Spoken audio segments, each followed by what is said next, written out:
With the February release for BT11 Dimensional Phase on the horizon, many strategies are seeing relevant updates. One of the most exciting is Blue Flare, which while not receiving any revolutionary pieces, is filling gaps that were pretty blatant from the deck's BT10 debut. It's Tepid with Gordo's Games, and I'm going to be breaking down the ways to be playing Blue Flare in BT11. If you watched our last video on Blue Flare, you understand the key gameplay loop and cards, and these remain in the list. But before we get into Digimon Tamers, it's good to talk about Wanyamon, a new blue egg that lets you draw once per turn on the attack if you have a blue tamer in play. Something the deck really wanted, and much more consistent than either Upamon or BT11. As for the older cards, Gaussmon, Greymon, Male Birdramon, Kiriha, Blazing Memory Boost are all still in a place where you want 4 copies of each. The consistency of searching, free tamer and champions, and unmatched filtering of the deck form a strong core basis.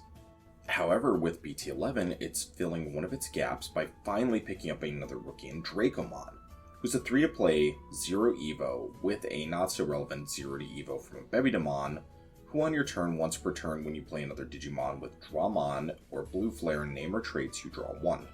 More importantly, it comes with the inherited that when you play another Digimon with Dramon or Blue Flare and traits, gain 1 memory. On top of all of that, Dracomon is coming with the Blue Flare trait, and like with many of our new pieces, Blazing Memory Boosts and Greymon searches will be more consistent than ever. Furthermore, his inherit makes it so that with a Kiriha, you can play your 4-cost Greymon and still retain turn or get some extra memory off your Gaussmon dying. Dracomon is an overall consistency booster, and brings builds from 8 rookies to 10 to 12, which makes some of those awful first turns passing 4 to 5 memory less frequent. And with the inherited skill, he's not painful to evolve onto like Gauss. Moving forward, while not locked at 4 copies, both Decker Dramon and Decker Greymon are relevant in their ability to draw and stun, as well as Decker Greymon's Armor Purge. However, Decker Greymon sees some competition in the level 5 slot with the release of Metal Greymon's Cyber Launcher. Cyber Launcher is 8 to play, 4 to Evo from a level 4, and 2 from a level 5 with 8 KDP. You can also Digicross it off Metal Greymon and Cyberdramon. He's rocking Armor Purge like Decker, but his on-play and Digivolve lets you tuck a Digimon with Blue Flare underneath him, then send a level 3 your opponent controls to the bottom of their deck, and if he has Cyberdramon sources, you can spin back a level 4 as well.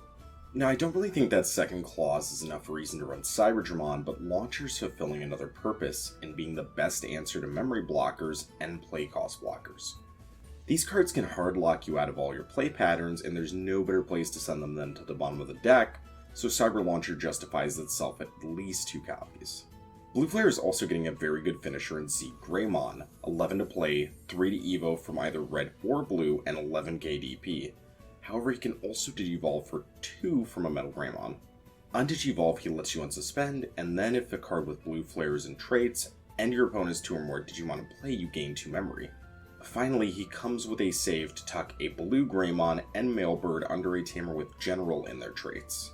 A few things to lock in on is he does say Blue Greymon, which disincentivizes the splash of red security +1 Greymon. And as for Tamers with General, it's just Kiriha and another Tamer we'll be talking about shortly, but Zeke does come with one more trick. He grants Blue Flare Digimon Blocker as an inherited skill, and while you're not evolving on him, he can be tucked off Cyber Launcher and Decker Grey, making it a valuable defensive angle the deck was searching for. Our other Tamer with General in traits is the trio Tamer of Taiki, Kiriha, and Nene, a 4-cost white Tamer that at the start of main phase, by placing a Digimon with Crossheart or Blue Flare underneath it, you gain a memory and draw 1. In addition, on your turn when you play a Digimon with a Digicross requirement, you can suspend it to use cards from under your Tamer's sources. And furthermore, on top of everything else, the trio Tamer does have Blue Flare in traits. Picking up a redundancy of the Kiriha effect is very valuable, especially with Tamer destruction in the meta. And the memory gain and card draw will further accelerate your game plan, letting you have more explosive turns than you had before. This card serves to replace Sora and Joe from the older lists. However, for consideration outside of the archetype, we have 2 new cards, the first of which is Memory Resetter Yu Yu Kuga, a 4-cost black Tamer.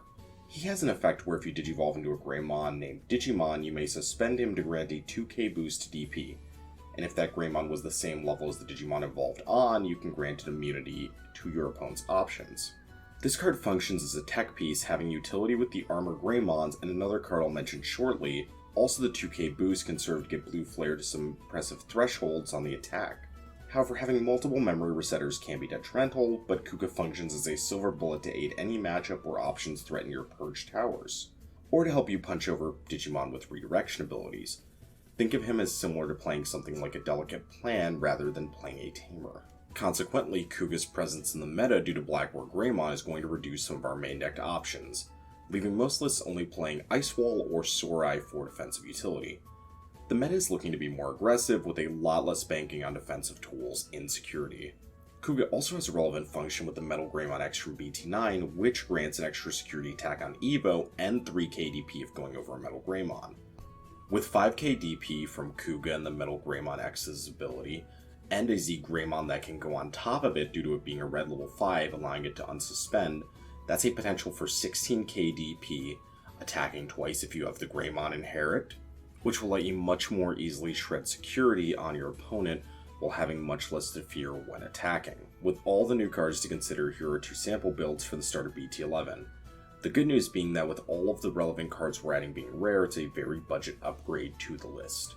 If you don't want to lean into Kuga and Metal Greymon X, you can stay in a more pure blue build, with a lot of all 4s looking just to win from the advantage generated off the new cards. The build I'll be trying reduces the blue options to just Ice Wall, and brings both Deckardramon and Decker Gray to 3 copies. Ratios may vary, and the deck will require further testing outside of a proxy meta, but I fully believe this offers a better range to strike at tournament scenes. How are you feeling about Blue Flare in BT11? Are you going to be playing it? Are there any other strategies in BT11 you want to try, or anything you'd like to see a deck profile on? Big things are coming from Gordo's games this year, so please give us criticism in the comments, as that always helps. And as always, thank you for watching and stay safe.